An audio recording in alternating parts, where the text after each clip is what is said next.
langkah kita menuju ke tempat yang mulia ini, dan semoga duduknya kita beberapa saat di tempat ini menjadi pemberat timbangan kebaikan kita di sisi Allah Subhanahu wa taala pada hari kiamat kelak. Dan semoga Allah Subhanahu wa taala sebagaimana ia kumpulkan kita di tempat yang mulia ini di dunia, dikumpulkan kita kelak nanti insyaallah di tempat yang dicintai oleh Allah Subhanahu wa taala, yaitu di surganya. Ikhwani fiddin, a'azzakumullah. Kajian kita pada malam ini masih berkaitan tentang asyhadu anna Muhammadar Rasulullah. Di pertemuan yang sebelumnya kita menjelaskan bahwa apabila seorang muslim telah mengucapkan asyhadu anna Muhammadar Rasulullah, maka konsekuensinya dia harus mengikutinya. Jika dia mengucapkan asyhadu an la ilaha illallah, asyhadu anna Muhammadar Rasulullah, lalu dia tidak mau mengikuti Rasulullah sallallahu alaihi wasallam, maka tentunya syahadahnya di sini tidak sah. Setelah itu kita membawakan dalil-dalil yang berkaitan tentang hal ini. Kita lanjutkan sekarang ayuhal ikhwah. Fataratan yadhkuru ta'atahu ma'a ta'atillah. Terkadang disebutkan di dalam Al-Quran perintah untuk taat kepada Rasulullah sallallahu alaihi wasallam di samping taat kepada Allah. Sebagaimana ayat yang sebelumnya kita sudah sampaikan, wa ati'ullaha wa ati'ur rasul. Perintah untuk taat kepada Allah dan perintah juga untuk taat kepada Rasulullah sallallahu alaihi wasallam. Karena orang yang taat kepada Allah Subhanahu wa taala, maka wajib dia taat kepada Rasulullah sallallahu alaihi wasallam. Karena Rasulullah itu adalah utusan Allah Subhanahu wa taala. Maka jika dia taat kepada Rasulullah sallallahu alaihi wasallam, maka itu berarti dia taat kepada Allah Subhanahu wa taala. Oleh karena itu, terkadang di dalam Al-Quran Allah Subhanahu wa taala sebutkan perintah untuk taat kepada Rasulullah sallallahu alaihi wasallam di samping perintah kepada Allah Subhanahu wa taala. Wa taratan yadhkuruha wa taratan yadhkuru ta'atahu wahdaha. Terkadang disebut taat kepada Rasulullah sallallahu alaihi wasallam saja. Contohnya firman Allah Subhanahu wa taala, dan ini sudah kita sampaikan di kajian yang sebelumnya, wa in tuti'uhu, apabila kalian taat kepadanya, kepada Rasulullah sallallahu alaihi wasallam, wa in tuti'uhu tahtadu, kalau kalian taat kepadanya maka kalian akan mendapatkan hidayah. Ya, karena taat kepada Rasulullah itu adalah hidayah. Ya, lihat Abu Jahal dan Abu Lahab, di mana mereka adalah orang yang akrab, keluarga dekatnya Rasulullah sallallahu alaihi wasallam, hidup bersama Rasulullah sallallahu alaihi wasallam dan bertemu dengan Rasulullah sallallahu alaihi wasallam. Namun mereka tidak mendapatkan hidayah karena mereka tidak mau taat kepada Rasulullah sallallahu alaihi wasallam. Jadi taat kepada Rasulullah itu adalah hidayah. Melaksanakan perintah-perintah Rasulullah sallallahu alaihi wasallam itu adalah hidayah dari Allah Subhanahu wa taala. Lihat ayol ikhwah, betapa banyaknya orang-orang yang menyanjung Rasulullah sallallahu alaihi wasallam, mencintai Rasulullah sallallahu alaihi wasallam, namun dia tidak mendapatkan hidayah untuk ittiba' kepada Rasulullah sallallahu alaihi wasallam. Ya, sehingga akidahnya tidak sesuai dengan akidahnya Nabi, ibadahnya tidak sesuai dengan ibadahnya Rasulullah sallallahu alaihi wasallam, akhlaknya pun tidak sesuai dengan akhlaknya Rasulullah sallallahu alaihi wasallam.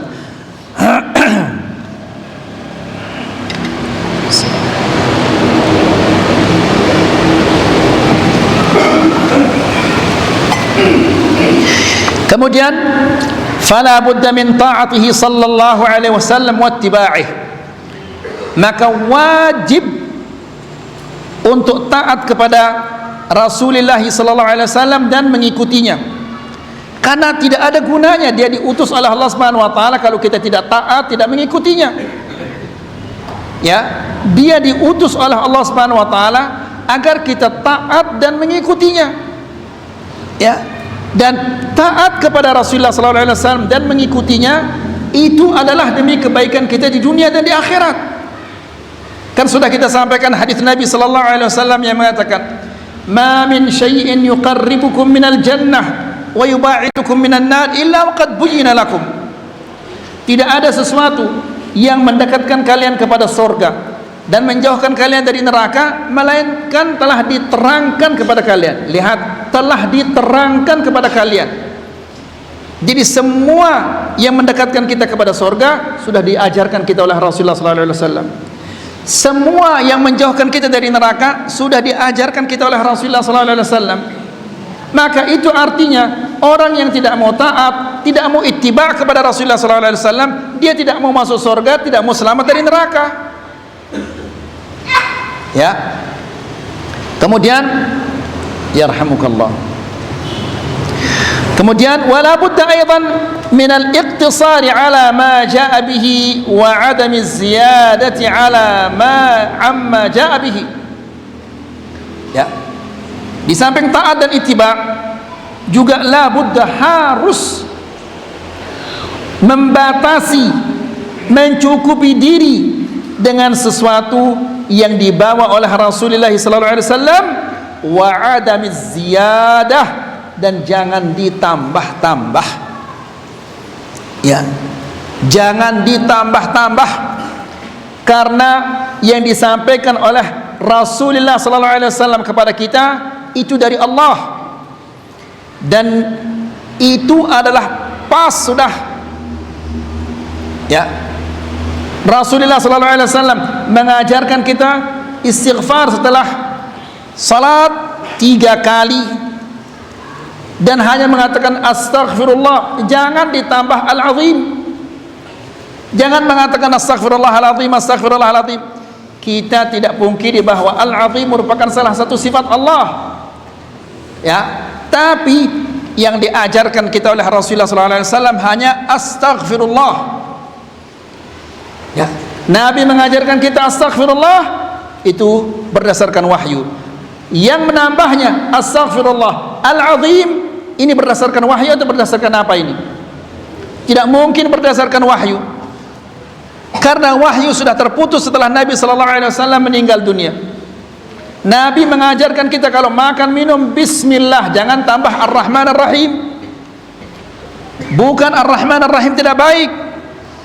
Ya, itu nama Allah dan sifat-sifat Allah. Ar-Rahman nama Allah dan sifat Allah. Ar-Rahim nama Allah dan sifat Allah. Tapi yang diajarkan kita hanyalah bismillah, jangan ditambah-tambah. Ya. Kenapa? Karena yang mensyariatkan ini adalah Allah. Yang mengajarkan Rasulullah untuk mengatakan bismillah itu adalah Allah. Ya. Dan yang diajarkan kita oleh Allah Subhanahu wa taala itu sudah pas. Dia yang tahu, dia yang paling tahu tentang kebaikan-kebaikan kita di dunia dan di akhirat. Karena dia yang paling tahu, makanya dia ajarkan kita hanya bismillah. Kalau ar-Rahman ar-Rahim, bismillahirrahmanirrahim itu yang terbaik, maka pasti dia akan mengajarkan kita oleh Rasulullah sallallahu alaihi wasallam. Ya. Ikhwani fi din azakumullah. Abdullah bin Umar suatu hari pernah mendengar seseorang dia bersin. Lalu dia mengatakan alhamdulillah wassalatu wassalam ala Rasulillah. Ditambah dia. Ya. Alhamdulillah, bersin kemudian alhamdulillah, ditambah lagi dengan wassalatu wassalam ala Rasulillah. Ya. Lalu Abdullah bin Umar langsung menegurnya. Dia mengatakan kami tidak memungkiri, kami tidak ingkari bahwa assalatu wassalam ala Rasulillah itu adalah bagus. Tapi yang diajarkan kita oleh Rasulullah sallallahu alaihi wasallam hanya alhamdulillah, jangan lagi ditambah-tambah. Yang ada saja tidak bisa kita jalankan semuanya, lagi mau ditambah. Ya. Ikhwani fi din azakumullah. Seseorang datang kepada Imam Malik.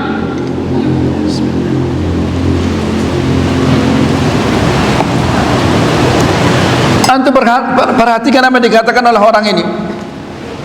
Dia datang kepada Imam Malik dan mengatakan, wahai Imam Malik, saya mau berihram dari Al-Masjid An-Nabawi,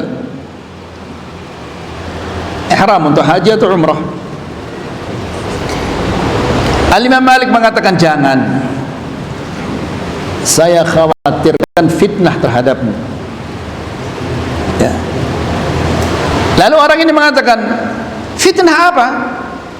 Saya hanya menambah beberapa mil saja, karena orang yang haji atau umrah sunnahnya dia berihram dari mana? Dari Dzul Hulaifah, ya, beberapa kilo dari Al-Masjid An-Nabawi. Nah, Al-Imam Malik mengatakan, jangan, akhsha alaikal fitnah, saya khawatir engkau akan tertimpa oleh fitnah. Mana lebih bagus ayol ikhwah, Al-Masjid An-Nabawi atau Dzul Hulaifah itu? Mana lebih bagus? Hah? Kenapa antum ragu-ragu menjawab? Hah? Masjid Nabi yang lebih bagus daripada Dzul Hulaifah. Dzul Hulaifah dulu enggak ada masjid, tapi sekarang dibangunkan masjid. Kalau salat di Masjid An-Nabawi sama seperti 1000 kali salat di masjid-masjid yang lainnya. Namun Al-Imam Malik mengatakan, jangan, akhsha alaikal fitnah, jangan, saya khawatirkan fitnah terhadapmu, saya khawatir fitnah akan menimpamu. Dia mengatakan, fitnah apa? Hanya sekedar saya menambah beberapa mil saja. Lalu Al-Imam Malik mengatakan, apakah ada fitnah lebih besar daripada engkau mengira bahwa engkau telah melakukan sesuatu yang lebih bagus daripada yang diperbuat oleh Rasulullah SAW? Ya, dia ingin berihram dari Masjid Nabi karena dia merasa itu lebih bagus daripada berihram dari mana? Dari Dzul Hulaifah. Ya, ini adalah fitnah yang luar biasa besarnya. Ya, sahabat Imam Malik mengatakan, apakah ada fitnah lebih besar daripada engkau merasa bahwa engkau telah melakukan sesuatu yang lebih baik daripada yang dilakukan oleh Rasulullah SAW? Ya, dan itulah yang terjadi ayolah ikhwah. Ya, dari akidah sampai ibadah sampai akhlak semua sudah ditambah-tambah. Ya, ditambah-tambah. Nasallallahu salaman afi. Seolah-olah yang datangnya dari Nabi sallallahu alaihi wasallam dia kurang baik sehingga kita tambah-tambah lagi. Ya. Jadi salat sebelum dia takbiratul ihram dia baca ini, baca itu, baca ini, baca itu dan seterusnya. Kalau itu baik, pasti Nabi sallallahu alaihi wasallam mengajarkan kepada kita. Sahabat itu ketika dia menceritakan kepada kita salatnya Nabi sallallahu alaihi wasallam, istaqbalal qiblah fakabbara Allahu akbar. Tidak ada usalli, tidak ada yahana, tidak ada yahanu. Ya. Tanya kepada mereka, apakah yang dari Nabi sallallahu alaihi wasallam tidak bagus? Alasan mereka, ini untuk memantapkan hati kami. Ya, masa yang dari Rasulullah sallallahu alaihi wasallam tidak mantap? Ya, kalau yang dari Rasulullah sallallahu alaihi wasallam saja tidak mantap, lalu bagaimana dengan yang lainnya? Ya, kalau yang dari Rasulullah sallallahu alaihi wasallam saja tidak membuat hatimu menjadi mantap, apakah yang dibuat-buat oleh orang lain akan membuat hatimu menjadi mantap? Tidak mungkin ayolah ikhwah. Ya, jadi taat kepada apabila kita sudah mengucapkan asyhadu an la ilaha illallah, asyhadu anna muhammadar rasulullah, maka harus kita membatasi diri dengan yang disampaikan dibawakan oleh Rasulullah SAW tanpa menambah dan tanpa mengurangi.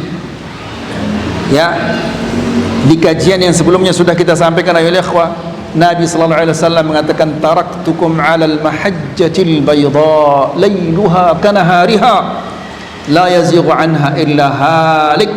Ya, aku telah tinggalkan kepada kalian di atas sesuatu yang putih. Kalau sesuatu yang putih itu ada warna yang lain, ada abu atau kuning, ya, pasti akan kelihatan. Jadi bid'ah ini bagaimanapun pintarnya menyembunyikan, pintarnya bikin alasan-alasan, pasti dia akan ketahuan juga. Lailuha kanahariha, malamnya seperti siangnya saking terangnya.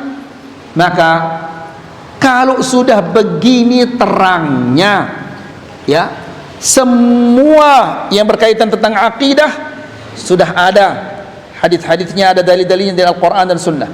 Yang berkaitan tentang ibadah ada di dalam Al-Quran, ada dalam hadis Nabi sallallahu alaihi wasallam. Yang berkaitan tentang akhlak ada dalam Al-Quran, ada dalam sunnah Nabi sallallahu alaihi wasallam. Maka setelah jelas seperti ini jelasnya, lalu ada yang menyimpang, kata Rasulullah sallallahu alaihi wasallam, la yazighu anha illa halik. Tidak ada orang yang menyimpang melainkan dia binasa. Begini terangnya. Ikhwani fillah, azakumullah, masa di siang hari orang butuh senter? Tidak butuh senter, karena sudah terang benderang. Begitu juga akidah yang ditinggalkan oleh Rasulullah sallallahu alaihi wasallam, ibadah yang ditinggalkan, akhlak yang ditinggalkan, semua terang. Ya, namun sayangnya kita lebih patuh, lebih mendengar, lebih taat kepada selain Rasulullah sallallahu alaihi wasallam daripada Rasulullah sallallahu alaihi wasallam. Kemudian fala yati bi asya' min al-ibadat lam yusyarri'ha ar-Rasul sallallahu alaihi wasallam. Tidak boleh ya dia melakukan ibadah-ibadah yang tidak pernah disyariatkan oleh Rasulullah sallallahu alaihi wasallam. Coba lihat ayo ikhwah, betapa banyaknya ibadah-ibadah yang tidak pernah disyariatkan oleh Rasulullah sallallahu alaihi wasallam. La ilaha illallah. Bagaimana kita nanti ketemu, kalau kita ketemu sama Rasulullah sallallahu alaihi wasallam, ya, lalu dia katakan, kenapa engkau tambahkan ya sesuatu dalam syariatku ini sehingga yang aku bawa itu ditinggalkan, dilupakan oleh orang, dan orang-orang mengamalkan apa yang tidak pernah aku syariatkan. Ya, la ilaha illallah. Dari akidah, ibadah, akhlak, semuanya sudah ditambah-tambah. Kemudian qala sallallahu alaihi wasallam, Rasulullah sallallahu alaihi wasallam mengatakan, ini 1400 tahun yang lalu. Ya. Jadi Nabi sallallahu alaihi wasallam ya, seolah-olah dia tahu kondisi kita sekarang ini. Sehingga Nabi sallallahu alaihi wasallam mengatakan, wa iyyakum wa muhdatsatil umur. Hindarilah olehmu perkara-perkara baru di dalam agama. Ya. Kenapa? Fa inna kulla muhdatsatin bid'ah. Karena setiap yang baru itu adalah bid'ah, wa kulla bid'atin dhalalah, dan setiap dhalalah itu, setiap yang bid'ah itu adalah dhalalah. Ya, ini hadis ini kalau didengar sama ahli bid'ah pusing kepalanya, ngempok kepalanya mendengarnya. Ya, ini orang Wahabi tidak ada hadis yang dihafal kecuali hadis ini saja. Ya, sedikit-sedikit kullu bid'atin dhalalah, kullu bid'atin dhalalah. Bukan kita yang buat hadis ini, Nabi sallallahu alaihi wasallam yang mengatakan ini. Di musim dingin dia tetap mengatakan kullu bid'atin dhalalah wa kullu dhalalatin finnar. Musim panas, di sini, di sana, kemana-mana Nabi sallallahu alaihi wasallam pergi tidak pernah mengatakan wa kullu bid'atin hasanah, tidak ada. Ya, Nabi selalu mengatakan wa iyyakum wa muhdatsatil umur fa inna kulla muhdatsatin bid'ah wa kullu bid'atin dhalalah. Di mana-mana dia mengatakan demikian. Musim dingin, musim panas, dia duduk, dia berdiri, tetap dia mengatakan demikian, tidak pernah berubah-berubah. Orang sekarang haru ya sholah ini. La ilaha illallah. Jadi syariat Nabi sallallahu alaihi wasallam ditolak dengan kata-kata apa? Ya sholah. Masya Allah. Ya. Maka ikhwan fillah azakumullah, jangan heran kenapa kita diuji oleh Allah Subhanahu wa taala dengan harga yang begitu naik terus, BBM naik, semua naik terus. Ya, gara-gara salah satu penyebabnya adalah kita tidak taat kepada Rasulullah sallallahu alaihi wasallam.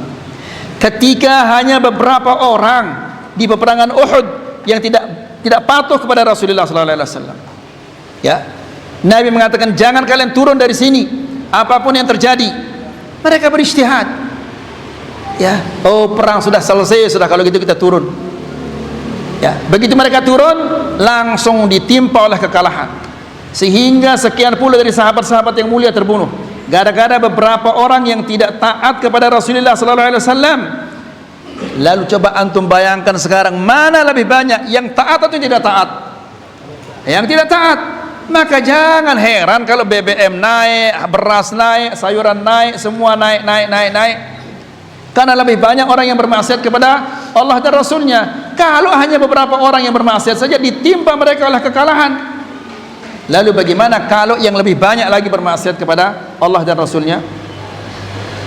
Ya, La ilaha illallah. Wa qala sallallahu alaihi wasallam,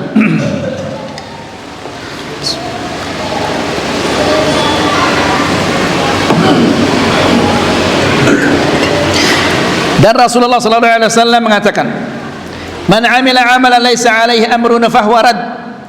Barang siapa yang melakukan amalan-amalan yang tidak ada contohnya dari kami, maka amalannya itu ditolak. Ya, ditolak apapun amalannya. Nelong mitu nyiwak nyatus namanya, apa saja namanya, tidak ada contohnya dari Rasulullah sallallahu alaihi wasallam, maka itu ditolak. Famin ma'ani syahadati anna Muhammadar Rasulullah, di antara makna syahadatu anna Muhammadar Rasulullah, tarkul bid'ah wal muhdatsat, meninggalkan segala bentuk bid'ah dan perkara-perkara baru di dalam agama. Itu makna dari Muhammad Rasulullah. Ya. Wal iqtisaru ala ma jaa bihi ar-rasul, dan membatasi diri dengan apa yang telah disampaikan oleh Rasulullah sallallahu alaihi wasallam. Thumma aidan, kemudian juga la budda min tasdiqihi sallallahu alaihi wasallam fima akhbara wa fima amara bihi wa naha anhu. Demikian juga apabila kita sudah mengucapkan asyhadu anna Muhammadar Rasulullah, harus kita percaya kepada semua berita-berita yang disampaikan. Ya, berita tentang kejadian-kejadian di zaman dahulu. Ya, sebelum Allah menciptakan langit dan bumi, diceritakan kita oleh Rasulullah sallallahu alaihi wasallam. Kemudian yang akan terjadi nanti di akhir zaman, dan apa yang terjadi di dalam kubur, semua itu berita-berita yang disampaikan oleh Rasulullah sallallahu alaihi wasallam, wajib kita mempercayainya. Karena Nabi sallallahu alaihi wasallam la yantiqu 'anil hawa. Ya. Nabi sallallahu alaihi wasallam tidak berbicara berdasarkan hawa nafsunya. Nabi sallallahu alaihi wasallam mengatakan, la yakunanna aqwamun min ummati yastahilluna al-hira wal harira wal la yakunanna aqwamun min ummati yastahilluna al-hira wal harira wal khamra wal ma'azif. Akan ada sekelompok dari umatku yastahillun. Yastahillun artinya menghalalkan. Menghalalkan berarti asalnya dia apa? Haram. Yastahillun al-hira, zina. Lihat bagaimana merajalelanya zina ini, ya ikhwan. Ya, cukup kita bawa uang yang banyak, seseorang bisa dia berzina dengan wanita yang coklat, yang hijau, yang biru, yang merah, yang bagaimana rupanya, yang kurus, yang tinggi, yang hitam, yang gendut. Ya, hanya bermodalkan uang. Na'udzubillah. Bahkan mereka dibuatkan tempat-tempat untuk berzina. Ya, dibuatkan tempat untuk bermaksiat kepada Allah Subhanahu wa taala. Padahal Allah Subhanahu wa taala berfirman, "Wala taqrabuz zina." Jangan kalian mendekati zina. Innahu kana fahisyah. Zina itulah keji. Ya, wa sa'a sabila, dan jalan yang buruk. Nabi mengatakan yastahilluna al-hira. Mereka menghalalkan hira, zina, wal harir, dan sutra. Ya. Sutra halal bagi wanita, haram bagi laki-laki. Namun karena uangnya banyak, bajunya sutra, sarungnya sutra, kainnya juga sutra, dan celananya sutra, macam-macam. Ya. Wal ma'azif, wal khamra, dan khamr. Ya, sekarang macam-macam namanya khamr. Bukan hanya khamr, tapi apa? Narkoba. Ya. Tadi saya nonton berapa 75 kilo atau berapa itu ditangkap di airport. Entah datangnya dari mana itu. Banyak sekali. Ya. Wal khamra, dan khamr. Dan subhanallah, hal-hal yang seperti ini sekarang merajalela bahkan di anak-anak SD juga. Ya.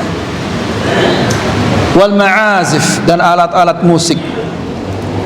Ya, ini semuanya haram, tapi mereka halalkan. Ya, ini sudah diberitahu kita oleh Rasulullah sallallahu alaihi wasallam 1400 tahun yang lalu, bahwa akan ada segolongan dari umatnya yang akan menghalalkan zina, kemudian menghalalkan sutra, kemudian menghalalkan khamr, kemudian menghalalkan alat-alat musik. Ya, menghalalkan alat-alat musik, juga nyanyian-nyanyian. Ya, banyak di antara ikhwan kita masya Allah rajinnya ngaji, tapi ringtone-nya lagu dangdut. Ya, bagaimana ini ayo ikhwan? Ya, sementara Nabi sallallahu alaihi wasallam menyatakan ini haram, namun mereka halalkan. Ya. Nabi sallallahu alaihi wasallam juga mengatakan bahwa akan ada sekelompok dari umatku, mereka mencari harta, tidak peduli aminal halal aminal haram. Dia dapat dengan cara yang halal atau yang haram, dia tidak peduli. Yang penting mengumpulkan harta sebanyak-banyaknya, apakah dari yang halal atau dari yang haram, mereka tidak peduli. Na'udzubillah. Ya, nasallallahu salam al-afiyah. Padahal uang yang haram itu membuat doa kita tidak diterima oleh Allah Subhanahu wa taala. Maka antum yang sering melakukan transaksi-transaksi yang diharamkan oleh Allah, melanggar syariat Rasulullah sallallahu alaihi wasallam, taubatlah kepada Allah Subhanahu wa taala. Karena di antara penghalang doa-doa kita adalah apa? Harta yang haram. Kemudian Nabi sallallahu alaihi wasallam juga pernah menyampaikan 1400 tahun yang lalu, pernah kita sampaikan juga di sini. Ya, akan ada sekelompok dari umatku ini yumsakh, dirubah ciptaannya menjadi kera dan babi. Kera dan babi. Kenapa kera? Karena dia suka meniru. Kera kan suka meniru dia. Babi tidak punya rasa malu. Ya, dirubah ciptaannya Allah Subhanahu wa taala. Ini menunjukkan bahwa asal ciptaan atau fitrah manusia itu dia tidak suka meniru kecuali dalam kebaikan-kebaikan, dan dia punya rasa malu. Tapi di akhir zaman mereka sudah tidak punya lagi rasa malu. Mereka suka meniru seperti monyet dan tidak punya rasa malu seperti babi. Sahabat itu bertanya, "Ya Rasulullah, orang-orang yang dimasakh Allah Subhanahu wa taala menjadi kera dan babi itu, apakah mereka mengucapkan la ilaha illallah?" Nabi mengatakan, "Ya, mereka salat dan mereka haji juga." Lalu kenapa mereka ya Rasulullah? Ya, Rasulullah sallallahu alaihi wasallam menjelaskan di antara penyebab-penyebabnya, mereka habiskan malam-malamnya bermain-main, berminum-minum, kemudian main alat musik dan yang lain-lainnya. Nasallallahu salam wal afiyah. Ya ikhwani fi din azakumullah, ini di antara berita-berita yang disampaikan oleh Rasulullah sallallahu alaihi wasallam kepada kita. Ya, demikian juga tentang kejadian-kejadian hari kiamat, Dajjal. Tentang Dajjal, Nabi sallallahu alaihi wasallam secara mendetail, Dajjal itu nanti akan keluar dari sebuah desa namanya apa? Asfahan. Asfahan itu di mana? Di Iran. Ya, dari sana munculnya Dajjal, dari Asfahan, dari Iran. Dan Dajjal ada pengikutnya 70.000 orang. Dari mana? Dari Yahud Asfahan, dari Iran. Ya, jadi jangan antum tertipu dengan lilitan sorbannya, kemudian baoknya, jubahnya. Nabi mengatakan Dajjal akan muncul dari sana, dari Asfahan. Alhamdulillah tidak muncul dari Semparu. Ya, munculnya dari Asfahan, dari desa Asfahan, dari Iran. Ya, pengikutnya juga dari sana. Ya. Kemudian ikhwani fi din azakumullah, lihat kata Nabi sallallahu alaihi wasallam, ketika Dajjal itu muncul nanti, laki-laki dia ikat wanita-wanita yang ada di rumahnya, ibunya, bibinya, istrinya diikat agar mereka tidak mengikuti Dajjal. sekarang belum Dajjal muncul. Ya, ini alat-alat kecantikan ini. Coba lihat anak-anak SMP, Masya Allah, dia pergi sekolah seolah-olah dia akan pergi pameran busana. Merah sana, merah sini, hijau sana, hijau sini. La ilaha illallah. Ya, begitu cepat mereka meniru apa yang di apa namanya ini? Apa namanya? Ya, apa yang di majalah-majalah ini atau apa yang mereka lihat di HP-nya, begitu cepat mereka tiru. Ya, la ilaha illallah. Anak SMP sudah Masya Allah. Orang yang melihatnya keluar tangkiknya, orang melihatnya ini. Begitu dia pergi ke sekolah itu, ibu bapaknya diam, tidak ditanya ini kamu berdandan untuk siapa ini.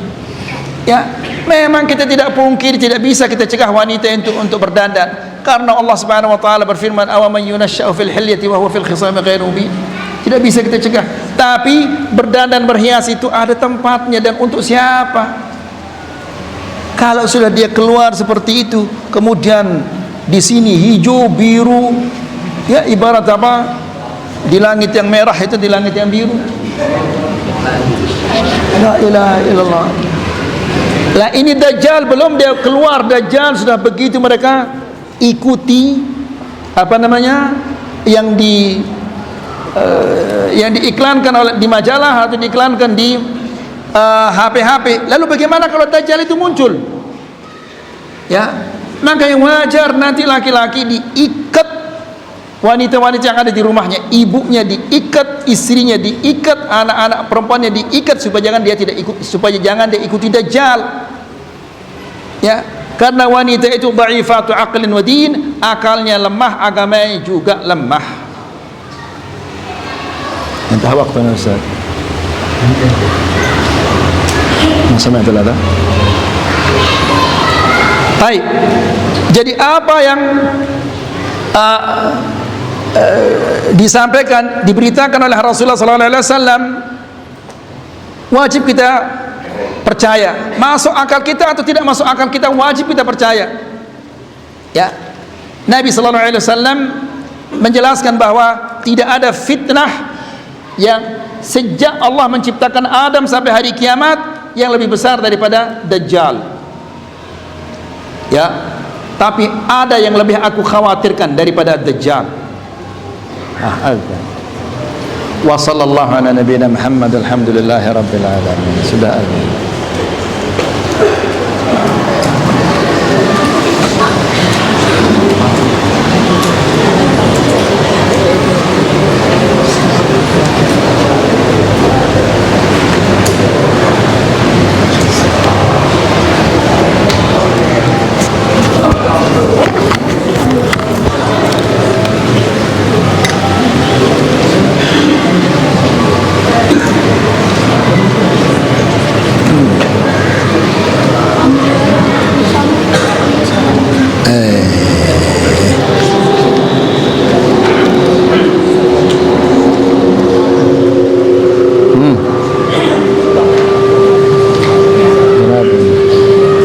ماذا حصل يا سيدي؟